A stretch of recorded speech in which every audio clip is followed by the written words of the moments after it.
What's up, everybody? Welcome back to another episode of Bay Rats Buoys. I'm your host, Captain Gaige. This is episode 93 on the boat, season 3. Excited to be down here in the heat. Loving every minute of it. I can't get enough of this. Keep this coming. I'll take this all the way to November if you give it to me. I love it. Even the spontaneous rain that passes by, who cares? That's August. You know, we're prepared for that. And August. Let's get into the fishing for August because a lot has happened, guys. The tax man showed up. You got the bluefish. You got the dolphin. You got the fluke bite, red hot. Things are happening, picking up. So we'll get into that in a minute. This episode is brought to you in part by Seatow Huntington. Are you a member? Visit seatow.com and join today. And can't forget about J&M Seafood, Matt and the boys over at East Northport and East Setauket. Check them out. They are absolutely the best at what they do. They can take care of any of your summertime needs as you send your kids off to college. If you're having any parties, you need any seafood, check out J&M Seafood. So what's up? We're back on the boat. We've been out fishing. We've had some good days. We've had some off days. So it really depends on the tide. That everything comes into play right now. So you want really optimal conditions. We were out there, what day was it? 2 days ago. And it was, today's Tuesday. So we were out Sunday morning. And it was, 3-footers out there. You got wind out of the northeast and wind against tide. You think it's going to lay down after that, and it didn't. It stayed pretty rough in the reef. We were able to manage some fish off the bottom, so we did some bottom fishing. Guys were trolling with Mahjong spoons, chartreuse, and had a few hookups on some bass. So the bass was still around chewing on that, so that was good to see. Captain of the kitchen, he just came back in. He caught his personal best, so the fluke bite has picked up for a lot of guys. I have a fluke charter tomorrow morning, so I'll be in on that and let you guys know a little more on the detail of, what they were hitting and what we were getting the best fish on, which is what we like to do here. It's the intel that we share in the fishing club. Bay Rats and Buoys Fishing Club is growing every month. We're super excited about that. You could head over to the website, sandcitycharter.com, and just click on Fishing Club. And check that out. You can get involved in that club from anywhere in the world. Very cool that we're expanding and having fun doing it. So, one of the guys, we were going out, what was it? What morning were we going out? Friday morning. So, Friday morning, we were heading out, and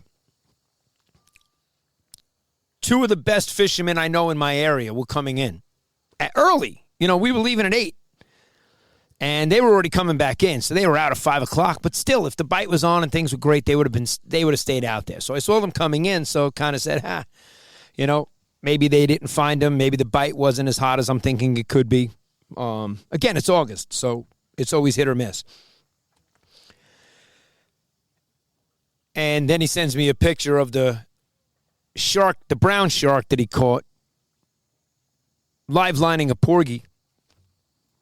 And again, we haven't caught any spot at the dock here. Now, we're already, 3/4 of the way through August, and we haven't caught any spot at the dock like we normally did. And so you got to say to yourself, what's going on with the bait? There's been no pods or bunker coming up to the surface, no sight of them. Now, for 2 years, I have not seen a bunker pod circling in my marina at all. So, that raises concern, obviously. But Friday morning, we head out. Now it's 8 o'clock. I know Mike already caught a shark on live porgy, and I'm heading out. And as we're heading out of the bay, we're not even past the Coast Guard station yet. We're still in Huntington Bay. And a big pod of dolphin are coming into the bay. And they're coming in at an angle from the Coast Guard station to Target Rock. So that's the angle that they're coming in at. I got good video here to show you. I stopped my boat and shut off the engine because literally I was within 50 yards of them just trying to get out of the bay. So in that case, guys, I'd shut the engine off, keep any propellers from hitting them, and, legally you got to stay 50 yards away from them. So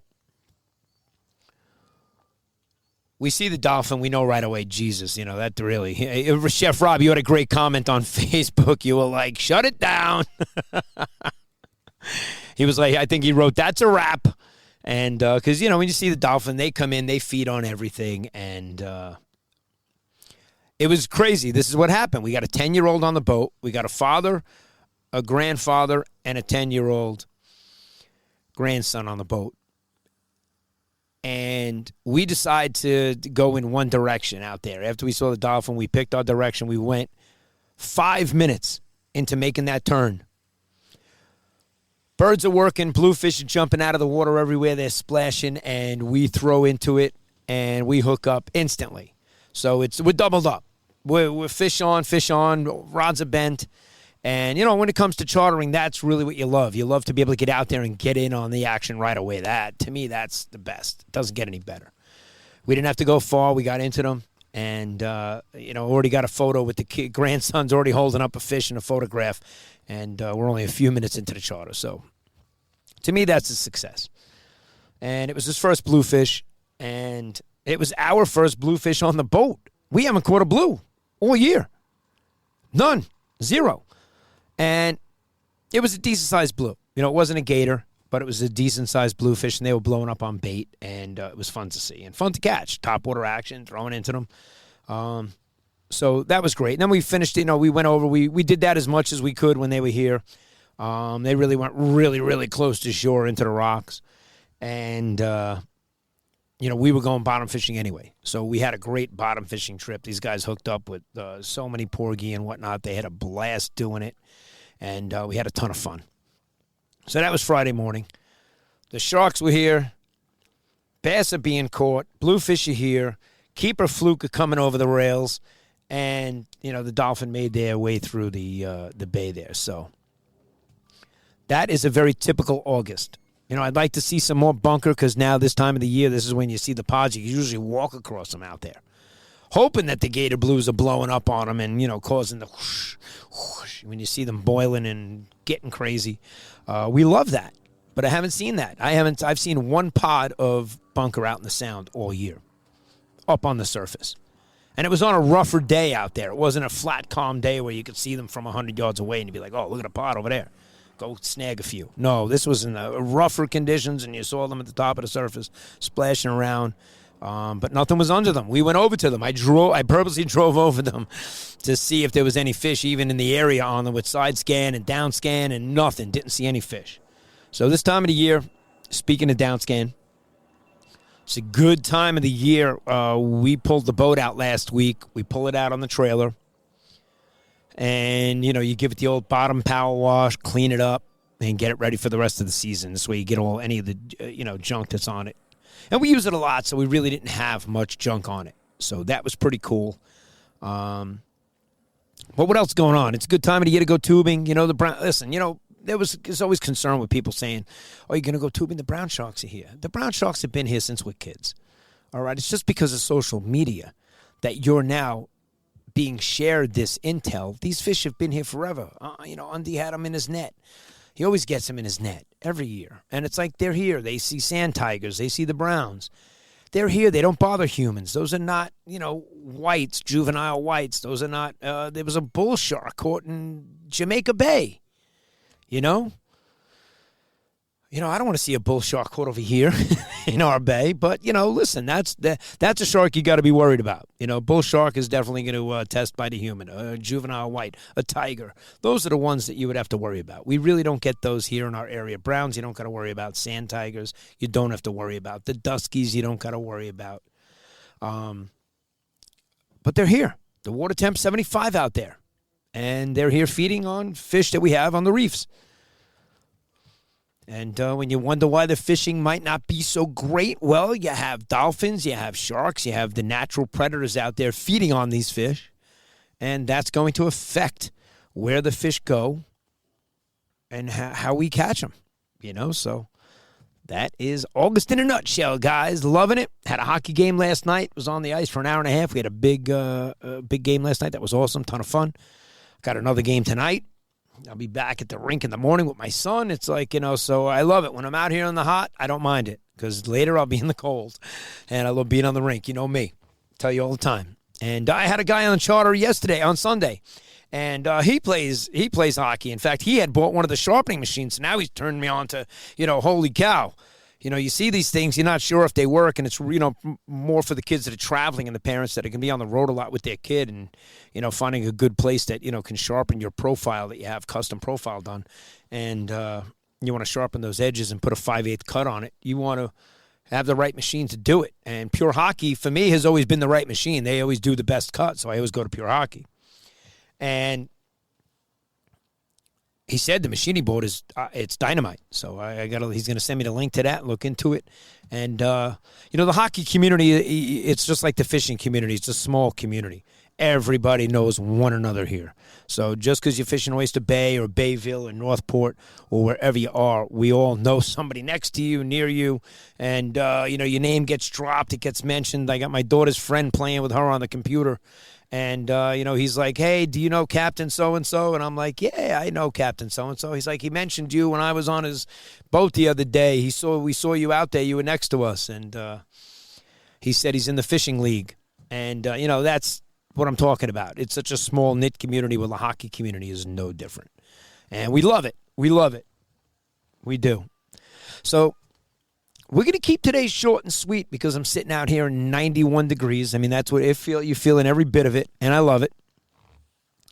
And I love you guys, and I love we're going to have a Bay Rats and Buoys. We're going to try to do a few things to close out the season here in August and September with a tie-up and see if we can get, when the fishing's red hot again, we're going to create a little club tournament to happen within the club and just within the club. So it's going to be only the club members going to be involved, and to us, that's exciting. And I know guys are excited to meet up again this month. We have to have our monthly meeting. I will send that email out today or tomorrow. So, Bay Rats and Buoys Fishing Club. If you guys want to get involved, you head over to Sand City Charter and just click on the menu up top. It says Fishing Club, and you can read all about it. And very easy to sign up right there. And then you get an email welcoming you to the club and telling you when our next meeting is and where it's going to be. And you can show up and start to chime in on the intel that we all share. And ton of fun, great camaraderie, great guys in the club. Really is. We're super blessed. I really am. Bay Rats and Buoys has built a great following, and we're proud of it, and we're proud to grow it. We really are. And hopefully, to our loyal listeners, you want to get involved. That's the best way to get involved right now. It really is. If you want more than what I'm giving here on the podcast, because, getting guests on and whatnot with scheduling. Jesus, my own scheduling is crazy. Look at how spread out the podcasts have been because I can't get here on a Thursday because we're doing charters and whatnot. We're busy squeezing in these weather windows. I see rain clouds coming. Every day you look at that forecast, if you're looking at your Weather Channel app, you see, 40%, 60% chance of rain. You got to click on what time that precipitation is actually going to be here. You got to be your own weatherman. And that's it. Be your own weatherman. Get out there, live line some porgies. Hopefully you catch a brown shark. We did. We drifted across the reef with a couple of porgies on. We didn't hook up into any sharks, but it was 3-foot chop out there. It was. Thank God these guys were salty. We had a real salty day out there. It was really. It was a nautical. It was a nautical charter, and thank God the fish that we did catch saved the day. But at the same time, you got to hit your windows out there. Guys are just passing by in boats, stopping by, asking me. Justin was back in town. It was great to see Justin back in town. He's doing some maritime college stuff, which is awesome for these young kids that are really into this to get into. I recommend that highly. And, so that's August in a nutshell, guys. And what else? Maybe you guys could throw in the comments if you're getting out there in this heat and catching anything, and let us know how your fluking is in your area. If you've seen any of the bluefish, we started to mention it, that a couple of guys caught bluefish in the club, which was nice to see. That was west of us in the back bays. And what's cool is in the club, they actually say where they are and where they're catching them and what they caught them on and show you the fish. And, you get that intel right away. So if you want to go over there, there's blues in the area. We just told you so, just like, the intel that I'm going to share with them. Letting them know where I caught the blues and where they are and where you can go get them. And same thing with the trolling for the striped bass. If you want to get out there and troll, we didn't get anything live lining porgy. We weren't live lining bunker and spot. And we didn't do any eel. This week's trips are going to be kid trips, so we're going to be doing fluke and porgy. So and hopefully maybe get into some black sea bass. Me and Corey have a few secret black sea bass holes that we like to go pick some fish out of and have some fun. Maybe we'll find some knuckleheads. And if we do, I'll share it with you and let you know what we're getting in the Bay Rats and Buoys Fishing Club. So there go the rain clouds. They're starting to cover up the sun. It's getting cool out here. Meanwhile, the sweat is dripping down my face. And I told you I was going to keep this episode short and sweet to close out the third week in August here. So, wishing you guys bent rods, tight lines. I hope to see you out here on the water. Captain Gaige signing off. Over and out. Thanks for listening to this episode of Bay Rats and Buoys. Be sure to visit sandcitycharter.com and follow Captain Gaige on all our social media channels.